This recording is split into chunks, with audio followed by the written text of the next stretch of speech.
שלום, בואו נדבר על התת מחלקה של מקריני הסנפיר. מקריני הסנפיר הם למעשה הקבוצה, התת מחלקה שיש לה את המספר הגדול ביותר של דגים, של דגי גרם. אנחנו מדברים פה על ה-25,000 מינים. הם לא מתחלקים בדיוק באופן שווה, אבל אנחנו נציג את התכונות שיש לנו שהם מבדילים בינם לבין תת מחלקה השנייה בסרני הסנפיר שאנחנו נדבר עליהם בהמשך. אז קודם כל, אחת התכונות זה שאנחנו מסתכלים על הסנפירים שלהם, ומה שאנחנו רואים זה שיש להם קרניים, מקריני הסנפיר, אקטינופטריגי, נכון? אבל בנוסף לזה אנחנו מסתכלים ויש לנו כאן את אותם הקסקסים שהם למעשה קסקסים שעוזרים להם פשוט להגן על הגוף שלהם, שהם לא בדיוק כל כך מופיעים בבסרני הסנפיר.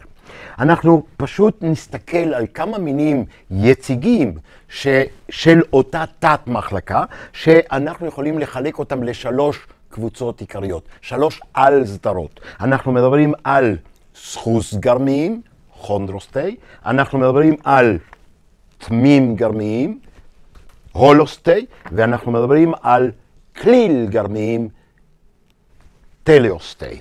אז נתחיל עם הסחוס גרמיים.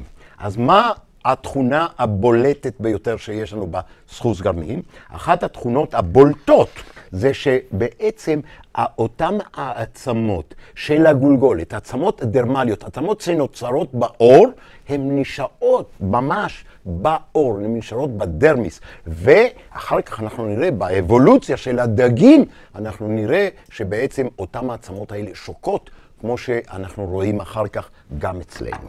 אז נציג אחד של אותם הסחוס גרמיים, יש לנו פה את הרב סנפיר, דג משומר. אנחנו מדברים פה על איזשהו פרט קטן, כי ישנם מינים פה, וישנם פרטים שהם יכולים להגיע עד למטר אחד שלם. וילידים במקסיקו יכולים לאכול אותם. אוקיי? זאת אומרת, אוכלים אותו. עכשיו, מה שיש לנו כאן קוראים לו רב סנפיר, מפני שאתם רואים שבעצם יש לו פה הרבה סנפירים בגב, פוליפטרוס, רב סנפיר. אבל אחד הדברים החשובים שאני רוצה לציין זה את אותם הקסקסים המגושמים שיש להם פה שרידים של גרם. אלה הם קסקסים עתיקים. ואני רוצה לציין עוד דבר אחד שהוא חשוב לי מאוד, זה שיש לו זוג ריאות. הוא מסוגל לחיות יום שלם מחוץ למים ולנשום באמצעות ריאות. ויחד עם זאת יש לו סימנים מאוד מאוד פרימיטיביים אחרים, שלא נעמוד עליהם כרגע. אני עובר לעוד איזשהו נציג של הסחוס גרמיים. שימו לב לקסקסים, שימו לב פה לקסקסים המגושמים הגדולים האלה, שעדיין יש להם שרידים של גרם, ותסתכלו פה שאנחנו למעשה מלטפים פה את העצמות שהן שטחיות, העצמות של הכיסוי של הגולגולת שהן שטחיות. ואת מי אני מציג פה? אני מציג פה את האסיפנסר. אסיפנסר בעברית קוראים לו חיתקן, והחיתקן יש לו חשיבות כלכלית מאוד מאוד גדולה. למה? כי מהנקבה, מכינים את הקוויאר. הקוויאר שהוא למעשה מעדן שעולה המון כסף, אנחנו מדברים על קוויאר בסוג טוב, זה $1,000 לקילוגרם, קוויאר בינוני $1,500 לקילוגרם, ומכינים את זה מהנקבות שלהם. ולמה הוא כל כך יקר? מפני שלמעשה כדי להכין את הקוויאר ישנו תהליך של הריגת הנקבה, צריך להוציא את השחלה עוד לפני שהביציות בשלות. ואז למעשה כל פעם צריך להרוג. אבל מה? אותם הדגים האלה מגיעים לממדים עצומים. ישנם פרטים שיכולים לעבור את טון, זאת אומרת מעל ל1,000 קילו. לא מאוד נדיר למצוא כאלה, הם פשוט הרבה יותר גדולים מבן אדם שעומד. אבל הנקודה החשובה זה שהקוויאר הזה צריך להרוג את הנקבה כשהיא מגיעה לבגרות מינית פחות או יותר, גם בגיל מאוחר, בגיל 5. נעבור לקבוצה הבאה, תסלחו לי, אני מזיז את זה, ואז הקבוצה הבאה אנחנו מדברים על התמים גרמיים. התמים גרמיים, למעשה מה שיש לנו זה שזה מין קבוצת ביניים. אבל שוב יש לנו פה תכונות שהן למעשה נחשבות לפרימיטיביות.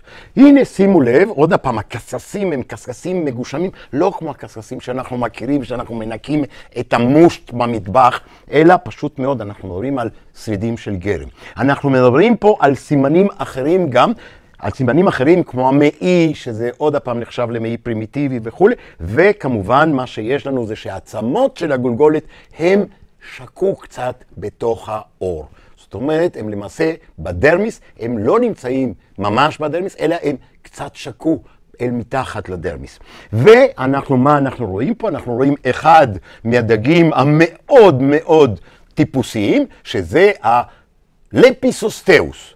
ניתן את השם שלו בעברית, דג תנין. טורף שהוא עומד, פתאום עובר דג, ובום, בצורה מאוד מאוד מהירה הוא תופס אותו.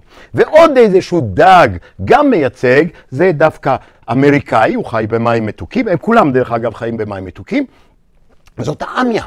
ומה שיש לנו באמיה, שוב, יש לנו את אותם הסימנים הפרימיטיביים של המעי, ושלכולם זה משותף, משהו דומה מאוד לדגי סחוס, ולאמיה גם יש לה ריאות. גם האמיה יכולה לנשום אוויר חופשי, זימים וריאות, והיא יכולה לשהות מספר שעות מחוץ למים. שימו לב שאני מדבר פה על כמה מינים פה, שהם למעשה מראים לנו סימנים פרימיטיביים בדגי הגרם, ולכולם משותף קיום הריאות, וזאת נקודה מאוד מאוד חשובה מבחינה אבולוציונית. הקבוצה השלישית, על סדרה של הכליל גרמיים, היא למעשה זאת שמכילה את המינים שאנחנו מכירים. הטונה, דג הזהב, והגופי, והמושט, והדניס, כל אלה שאנחנו מאוד אוהבים לאכול, למעשה הם שייכים לכליל גרמיים. הכליל גרמיים זה השיא של האבולוציה של הדגים, של דגי הגרם. הם למעשה פונים והם מילאו את כל הבתי גידול האפשריים. הם הדגים שהם ממנים 25,000 מינים. אם אנחנו מסתכלים על הסחוס גרמיים, אנחנו מדברים פה על כ-70 מינים בעולם ששורדים היום. אם אנחנו מדברים על תמים גרמיים, אנחנו גם מדברים על איזה 70 או 100 מינים. פה אנחנו מדברים על 25,000 מינים, כשלמעשה בבשרני הסנפיר אנחנו מדברים על 7 מינים, אז פה נמצאים הדגים האמיתיים שאנחנו קוראים להם היום דגי הגרם. יש כ-40 סדרות בקבוצה הזאת, אנחנו לא נעמוד על זה, ואנחנו פשוט נעבור בסרטון הבא לקבוצה מאוד חשובה מבחינה אבולוציונית, שהיא בשרני הסנפיר. אז אחרי שלמדנו על כל זה, מגיע לנו קצת אוכל. הדס, מה דעתך? בואי. אז מה הבאת לנו? איקרה. איקרה, אבל איקרה זה סלט ביצי דגים. נכון. פושטים מדגי מהטליוסטי, מהכליל גרמיים. אני חשבתי שתביאי לנו קוויאר מהחיתקן. אבל העיקר שיש לנו את הביצי דגים. זה עולה 10 שקלים וזה עולה אלפי דולרים. טוב, לא חשוב. בתיאבון, נאכל קצת. אנחנו מפה סוגרים את המקרני סנפיר ונעבור בסרטון הבא לבשרני הסנפיר. בתיאבון.